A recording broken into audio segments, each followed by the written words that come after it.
ನಟ ದರ್ಶನ್ ಭೇಟಿಗೆ ಪವಿತ್ರ ಗೌಡ ಶತ ಪ್ರಯತ್ನವನ್ನ ಮಾಡ್ತಾ ಇದ್ದಾರೆ. ಪರಪ್ಪನ ಅಗ್ರಹಾರ ಜೈಲಿನಲ್ಲಿ ದರ್ಶನ್ ಭೇಟಿಗೆ ಪ್ರಯತ್ನವನ್ನ ಪವಿತ್ರ ಗೌಡ ಮುಂದುವರಿಸಿದ್ದಾರೆ. ಇದೊಂದು ಆಶ್ಚರ್ಯಕರ ಬೆಳವಣಿಗೆ. ಮಹಿಳಾ ಬ್ಯಾರಕ್ ಬೇರೆ ಇರುತ್ತೆ, ಪುರುಷರ ಬ್ಯಾರಕ್ ಬೇರೆ ಇರುತ್ತೆ. ಪುರುಷರ ಬ್ಯಾರಕ್ಕೆ ಇದ್ರು, ಮಹಿಳೆ ಬ್ಯಾರಕ್ ಇದ್ರು ಒಬ್ಬ ಆರೋಪಿ ಇನ್ನೊಬ್ಬ ಆರೋಪಿಯನ್ನ ಭೇಟಿಯಾಗಲಿಕ್ಕೆ ಸಾಧ್ಯ ಇಲ್ಲ. ಪವಿತ್ರ ಗೌಡ ಭೇಟಿ ಮಾಡಲಿಕ್ಕೆ ಪ್ರಯತ್ನ ಮಾಡ್ತಿರೋದನ್ನ ದರ್ಶನ್ ನಯವಾಗಿಯೇ ತಿರಸ್ಕರಿಸಿದ.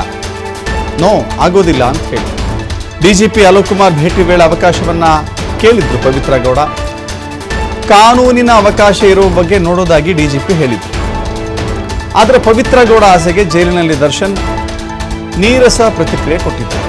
ಯಾವುದೇ ಕಾರಣಕ್ಕೂ ಭೇಟಿ ಮಾಡಲ್ಲ ಅಂತ ಹೇಳಿ ನಟ ದರ್ಶನ್ ಹೇಳ್ತಾ ಇದ್ದಾರೆ. ನಿನ್ನಿಂದಲೇ ಈ ಪರಿಸ್ಥಿತಿಗೆ ಬಂದಿದ್ದೇನೆ ಎಂಬ ರೀತಿಯಲ್ಲಿ ಆ ಪ್ರತಿಕ್ರಿಯೆ ಇದೆ. ಕೇಸ್ ಸಂಬಂಧ ಟ್ರಯಲ್ ಶುರುವಾಗಿದೆ, ಮಾತನಾಡಬೇಕು ಅಂತ ಹೇಳಿ ಪವಿತ್ರ ಹೇಳಿದ್ದಾಳೆ. ಆದರೆ ಪವಿತ್ರ ಗೌಡ ಭೇಟಿಗೆ ಬಿಲ್ಕುಲ್ ದರ್ಶನ್ ಆಗುವುದಿಲ್ಲ ಅಂತ ಹೇಳಿದ್ದಾರಂತೆ. ನೋಡಿ, ಸಹ ಆರೋಪಿಗಳು, ಒಂದೇ ಪ್ರಕರಣದ ಆರೋಪಿಗಳು, ಅವರ ವೈಯಕ್ತಿಕ ಸಂಬಂಧ ಏನೇ ಇದ್ರೂ ಕೂಡ, ಪವಿತ್ರ ಗೌಡ ಮತ್ತು ದರ್ಶನ್ ಅವರ ವೈಯಕ್ತಿಕ ಸಂಬಂಧ, ಸ್ನೇಹ, ಸಲುಗೆ ಏನೇ ಇದ್ರೂ ಕೂಡ ಅದು ಬೇರೆ. ಈಗ ಅವರಿಬ್ಬರ ನೋಡೋ ದೃಷ್ಟಿ ಏನು ಅಂತ ಹೇಳಿದ್ರೆ ಅವರಿಬ್ಬರು ಕೂಡ ಸಹ ಆರೋಪಿಗಳಾಗಿದ್ದಾರೆ, ಒಂದೇ ಪ್ರಕರಣದ ಆರೋಪಿಗಳಾಗಿದ್ದಾರೆ. ನಂಬರ್ ಮಾತ್ರ ಬೇರೆ ಬೇರೆ ಇದೆ. ನಂಬರ್ ಪವಿತ್ರ ಗೌಡಗೆ 1 ಇದೆ, ದರ್ಶನ್ಗೆ 2 ಇದೆ. ಸೊ ಹೀಗಾಗಿ ಈಗ ಟ್ರಯಲ್ ಶುರುವಾಗಿದೆ, ಮಾತುಕತೆಯನ್ನು ಮಾಡಬೇಕು, ಏನೋ ಕೆಲವಷ್ಟು ವಿಚಾರಗಳನ್ನು ಮಾತನಾಡಬೇಕು ಅಂತ ಹೇಳಿ ಪವಿತ್ರ ಗೌಡ ಹವಣಿಸಿದ್ದು ನಿಜ, ಬಯಸಿದ್ದು ನಿಜ, ದರ್ಶನ್ ಭೇಟಿಯನ್ನು ಬಯಸಿದ್ದು ನಿಜ. ಆದರೆ ದರ್ಶನ್ ಅದನ್ನು ಒಪ್ಪಬೇಕಲ್ಲ.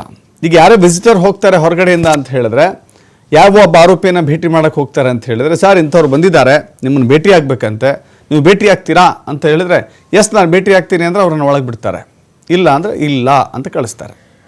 ಎಲ್ಲರೂ ಎಲ್ಲರನ್ನ ಭೇಟಿ ಆಗಲಿಕ್ಕೆ ಸಾಧ್ಯ ಇಲ್ಲ. ಇವರಿಬ್ಬರು ಒಳಗೆ ಇದ್ದಾರೆ. ಪವಿತ್ರ ಗೌಡ ಕೂಡ ಕೇರ್ ಆಫ್ ಪರಪ್ಪನ ಅಗ್ರಹಾರ, ದರ್ಶನ್ ಕೂಡ ಕೇರ್ ಆಫ್ ಪರಪ್ಪನ ಅಗ್ರಹಾರ. ಪವಿತ್ರ ಗೌಡ ಇರೋದು ಮಹಿಳಾ ಬ್ಯಾರಕ್ನಲ್ಲಿ, ದರ್ಶನ್ ಇರೋದು ಪುರುಷರ ಬ್ಯಾರಕ್ನಲ್ಲಿ. ಭೇಟಿ ಮಾಡಲಿಕ್ಕೆ ಅವಕಾಶವನ್ನು ಕಲ್ಪಿಸಬಹುದು, ಆದರೆ ಅದಕ್ಕೆ ಕಾನೂನಿನಲ್ಲಿ ಮಾನ್ಯತೆ ಇದೆಯಾ ಇಲ್ವಾ ಅಂತ ಚೆಕ್ ಮಾಡ್ತೀನಿ ಅಂತ ಹೇಳಿ ಡಿಜಿಪಿ ಅಲೋಕ್ ಕುಮಾರ್ ಹೇಳಿದ್ದಾರೆ.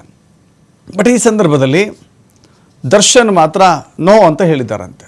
ದರ್ಶನ್ಗೆ ಮೋಸ್ಟ್ಲಿ ಪಶ್ಚಾತ್ತಾಪದ ಜೊತೆಗೆ ಒಂದು ರೀತಿಯ ಆಕಸ್ಮಿಕವಾಗಿ ನಡೆದೇ ಹೋಯ್ತಲ್ಲ ಘಟನೆ ಅನ್ನುವ ರೀತಿಯಲ್ಲಿ ಕೊರಗು ಕೂಡ ಇದೆ.